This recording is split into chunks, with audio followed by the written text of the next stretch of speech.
আজি আমি দৰাৰ ঘৰলৈ আহিছোঁ। এয়া আহি আমি এতিয়া পাইছোঁহি। এইটো ভিডিঅ' কিন্তু এতিয়াৰ নহয় আকৌ দেই। বিহুত আমি গৈছিলোঁ সিহঁতৰ ঘৰলৈ। ভণ্টিক মানে ভাত এসাঁজ খাবৰ কাৰণে মাতিছিলে। লগতো আমাকো নিমন্ত্ৰণ দিলে, আমিও সেইকাৰণে আহিলোঁ। আৰু আহি পাই আমি এয়া বহিছোঁহি। এইজনী আমাৰ ভণ্টি। আৰু দুদিনমানৰ পাছত তাই এইখন ঘৰৰ নছোৱালী হ'বহি। আৰু এয়া দেখিছেনে, আহি পাইছিলোঁহিয়ে, চাহ আনিলে। বিহু বতৰ যে, লাৰু পিঠা সকলোখিনি দিছে। মই আকৌ গাখীৰ চাহ নাখাওঁ, সেইটো কাৰণে মোৰ কাৰণে আকৌ লাল চাহ বনাবলৈ গ'ল।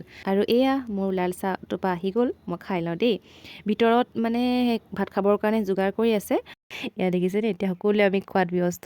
এইফালে কুকুৰা মাংস, আলু এনেকৈ ধুনীয়াকৈ বনাইছে, দালি, অমিতা, এইফালে বেঙেনা ফ্ৰাই কৰিছে, পাপৰ আছে, লগতে ফ্ৰেঞ্চবিন, আলু, গাজৰ এনেকৈ কৰি ধুনীয়াকৈ বনাই খোৱালে। আৰু আমাক সকলোকে খুৱাই লোৱাৰ পাছত এইফালে এতিয়া বহিছে খাবৰ কাৰণে কইনাৰ মাক, এইফালে আছে দৰাৰ মাক আৰু দৰাৰ বাপেক, এইফালে কইনাৰো মামীয়েক আৰু দৰাৰো মামীয়েক। আৰু এই ভাল লগা মুহূৰ্তবোৰ সাঁচি ৰাখিছোঁ, লগতে আপোনালোকৰ মাজতো শ্বেয়াৰ কৰিছোঁ। আৰু এতিয়া আমি খাই কৰি এয়া ঘৰলৈ উভতিছোঁ। আৰু শেষত মই কিবা এটা চিঞৰি কৈ থৈ গৈছিলোঁ, আপোনালোকে শুনিব দেই। আৰু দৰাৰ ঘৰ বেছি দূৰ নহয় বাৰু, মই বিয়া দিনাখনহে দৰাক আপোনালোকক দেখাম দেই।